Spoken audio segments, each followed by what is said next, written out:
Bismillahirrahmanirrahim. Assalamualaikum warahmatullahi wabarakatuh. Pada video kali ini kita akan membahas lanjutan materi bab relasi dan fungsi, yaitu fungsi inverse. Ya, kita mulai dengan definisi ya. Apa itu fungsi inverse? Inverse sendiri itu artinya adalah kebalikan ya, kebalikan. Nah, jadi fungsi inverse ini adalah kebalikan dari suatu fungsi. Contohnya seperti apa? Nah, jika ada fungsi ya A dipetakan ke B, maka yang namanya fungsi itu kan ya ini ya, fungsi A ke B berarti memetakan A ke B, itu yang disebut fungsi ya. Nah, kalau misalnya fungsi inverse itu kebalikannya, jadi dia memetakan B ke A, itu yang namanya fungsi inverse. Tandanya pakai pangkat -1. Nah, itu bukan pangkat ya, tapi tanda inverse. Fungsi inverse-nya. Maka kalau kita tuliskan ya, fungsi dengan input A akan menghasilkan B, gitu ya. Sementara fungsi inverse itu kalau kita inputkan B maka menghasilkan A. Jadi kebalikannya gitu ya. Atau dengan kata lain, kalau misalnya fungsi itu daerah asalnya A, kemudian daerah hasilnya B, maka kalau fungsi inverse itu daerah asalnya A ya, daerah asalnya B, daerah hasilnya yang A yang ini gitu ya. Jadi kebalikannya. Itu secara teori ya.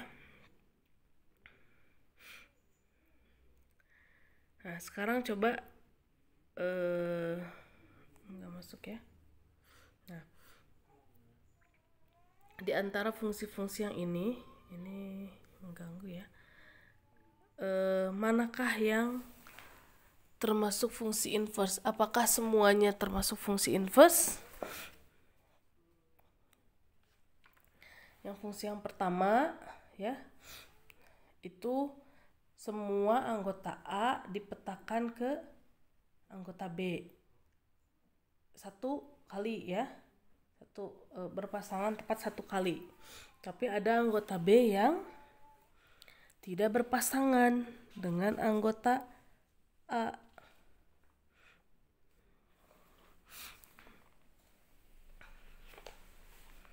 Disebutnya fungsi apa ini? Fungsi kalau misalnya ada, nah disebutnya fungsi surjektif ya. Nah, ini termasuk fungsi tapi dia tidak punya inverse ya. Kalau yang kedua ini sebenarnya di gambarnya itu tepat semua anggota A dipasangkan tepat satu kali ke anggota B, maka itu disebut fungsi satu-satu ya. Nah, fungsi satu-satu itu akan mempunyai inverse. Nah, kalau fungsi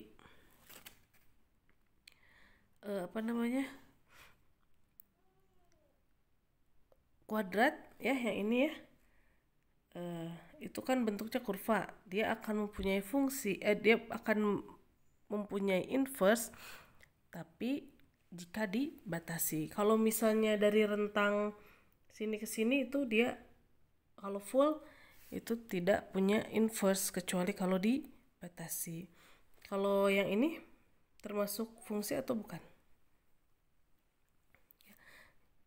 Kalau yang lingkaran ini bukan termasuk fungsi ya, karena tidak dipetakan satu kali, tepat satu kali. Itu. Jadi untuk mempunyai inverse, syarat fungsi itu dia harus bijektif atau berkorespondensi satu 1. Nah, dibuka lagi ya materi yang kemarin. Baik, contohnya nih. Contohnya, jika ada fungsi ya 2x plus 1, maka tentukan fungsi inverse-nya. Yang pertama, kita misalkan fungsi inverse itu sama dengan y. Kalau misalnya f min 1x-nya sama dengan y, maka berdasarkan teori yang tadi kita simak ya, fy akan sama dengan x. Kan input kalau misalnya di fungsi inverse-nya dia jadi input, maka dia adalah output dari fungsi. Kalau di inverse-nya dia output, maka dia merupakan input di fungsi, gitu ya. Paham ya? Nah, kan kita udah tahu kan ini rumus fungsinya, tinggal mencari rumus inverse-nya ya. Berarti kita masukkan aja, kita masukkan input y ini ke rumus fungsi. Berarti 2y plus 1 sama dengan x. Kita cari y-nya, berarti kan kita mau mencari y ini ya. Mau mencari inverse itu mencari y. Maka kita jadikan y sama dengan titik-titik gitu ya. Y sama dengan. Berarti ini 2y sama dengan x min 1 ya. Pindah ruas. Maka y sama dengan x min 1 dibagi 2. Tadi di awal kan kita sudah misalkan ya, yaitu sama dengan f min 1 atau f inverse dari x sama dengan x min 1 per 2. Ini rumus fungsi inverse-nya.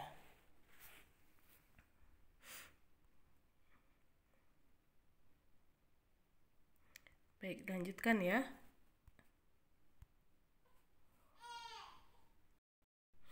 Baik, contoh kedua. Ada sebuah fungsi 3x plus 5 dibagi 2x min 4 dengan 2x min 4 sama dengan 0. Maka carilah rumus inverse-nya ya, fungsi inverse-nya. Selanjutnya, tentukan daerah asal dan daerah hasil fungsi tersebut. Nah, kita misalkan lagi. Dimisalkan fungsi inverse itu sama dengan y. Maka, secara teori, fungsinya juga kalau kita inputkan y ke dalam fungsi ini, maka akan sama dengan x. Gitu ya. Karena kan dibalik ya. Ngerti ya? Nah, maka kita masukkan y, inputkan y ke dalam rumus fungsi. 3y plus 5, nah si x-nya ini diganti dengan y ya. 3y plus 5 dibagi 2y min 4 sama dengan x. Kemudian kita kalikan dengan 2y min 4, maka x dikali 2y min 4. Yang ini habis dibagi ya. Kalau kita kalikan 2y min 4 kan, ini habis dibagi ya. Ini x-nya dikali 2y min 4. Hasilnya yang ini 3y plus 5. Lanjut, berarti 3y plus 5 kita kalikan x-nya ke dalam 2xy hasilnya. X dikali 2y, kemudian x dikali min 4 x. Lanjut, kita kumpulkan karena kita mau mencari y tadi ya, nilai y. Nah, maka kita kumpulkan y di ruas kanan, di ruas kiri, mohon maaf. 3y min 2x sama dengan min 4x. Mohon maaf ini salah ya, harusnya min 5 ini, min 5. Min 5 ya, mohon maaf ya. Min 5. Lanjut. Nah, kita pisahkan, keluarkan y-nya. Maka y dalam kurung 3 min 2x ya. Sama dengan min 4x min 5. Lanjut, maka y sama dengan min 4x min 5 ini. Nah, 3 min 2x-nya jadi di bawah ya, dibagi 3 min 2x.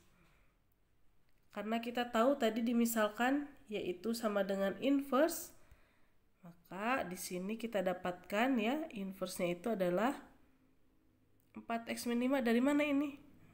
Kita kali semuanya dengan min 1. Yang atas dikali min 1, yang bawah juga dikali min 1. Hasilnya 4x min 5 dibagi, ini yang x-nya dipindah ke depan, 2x min 3. Dengan syarat 2x min 3-nya tidak boleh sama dengan 0 agar terdefinisi ya. Ini secara teori ya.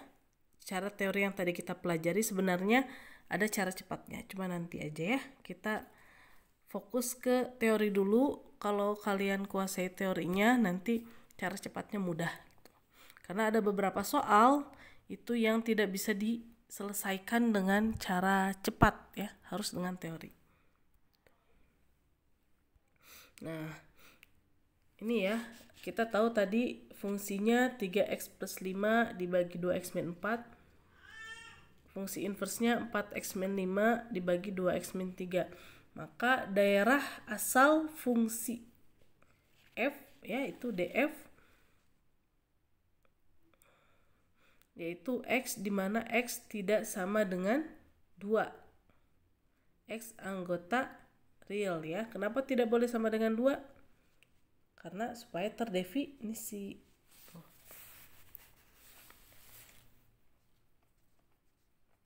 Daerah hasilnya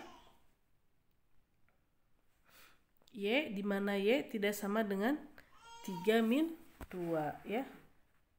Maka akan terdefinisi. Daerah asal fungsi inversnya x di mana x tidak sama dengan 3/2 ya. Ini. Daerah hasilnya x di mana x tidak sama dengan 2. Mohon maaf ini kebalik ya. Daerah asalnya harusnya x. Ya, jadi daerah asal fungsinya itu boleh semua bilangan real kecuali 2. Karena dia tidak akan terdefinisi, tidak akan dapat hasil gitu ya. Sementara Bu dari mana ini tahu daerah hasil? Daerah hasil kan tadi kalau dia jadi input ya, daerah asal di fungsi, maka dia menjadi daerah hasil di inverse. Kalau dia daerah asal di inverse, maka dia daerah hasil. Maka kita lihat aja ini itu syaratnya sama ya, sama yang ini, daerah hasil ini akan sama dengan daerah asal yang inverse. Jadi kita lihat aja di inverse gitu. Ini kan tidak boleh sama dengan x-nya tidak boleh sama dengan 3/2 supaya tidak sama dengan 0. Itu ya, paham kan maksudnya? Mudah-mudahan paham ya, nanti bisa diskusi lebih lanjut kalau belum paham.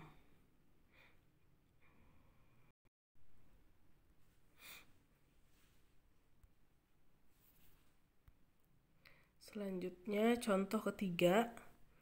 Diketahui ada suatu fungsi 2x plus 7. Kemudian kita diminta untuk menentukan f2 ya.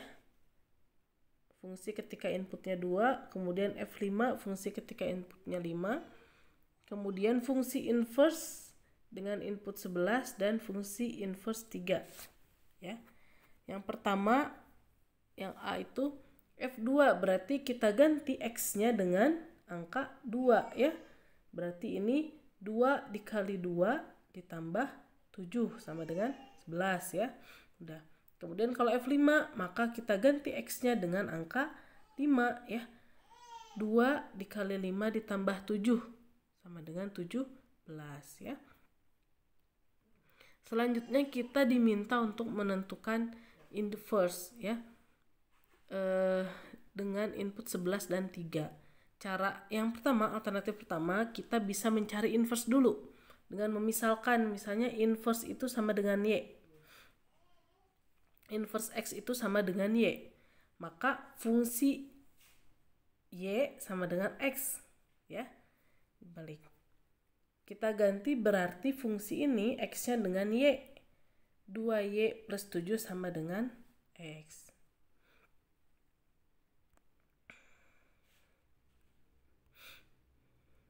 Nah, berarti 2Y sama dengan X dikurangi 7, ya. Nah, berarti kalau mau mendapatkan Y, X min 7 dibagi 2. Tadi kita tahu bahwa Y itu adalah sama dengan inverse dari X. Berarti inverse dari X itu X min 7 dibagi 2. Ini ya. Kita sudah dapat rumus inverse-nya, fungsi inverse-nya. Langsung aja kita masukkan input 11. Berarti kita ganti X-nya dengan 11. 11 dikurangi 7 dibagi 2. Ya, berarti 4 dibagi 2 sama dengan 2. Kalau misalnya inputnya 3, nah tinggal ganti.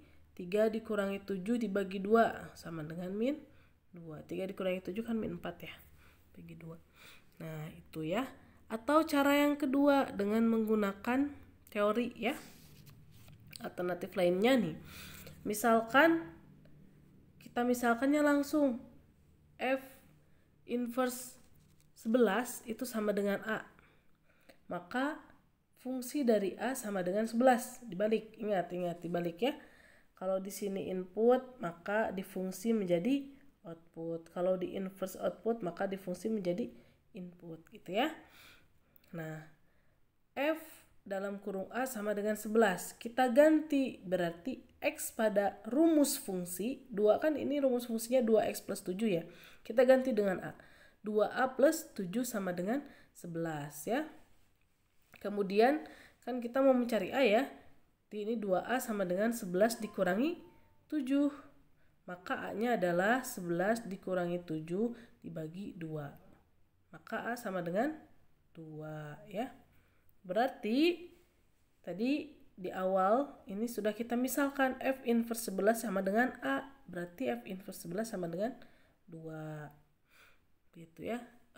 Juga dengan F inverse 3 sama seperti itu ya. Nah, dengan cara ini kalian tidak perlu mencari rumus inverse dulu baru dimasukkan. Jadi langsung ya. Itu. Ini contoh ketiga. Mudah-mudahan bisa difahami. Coba untuk tahu kalian sudah paham atau belum, silahkan kerjakan latihan soal berikut ini ya. Jika ada hal yang perlu didiskusikan, silahkan didiskusikan dengan guru masing-masing di WA grup masing-masing. Jazakumullah khairan katsiran. Semoga bermanfaat. Assalamualaikum warahmatullahi wabarakatuh.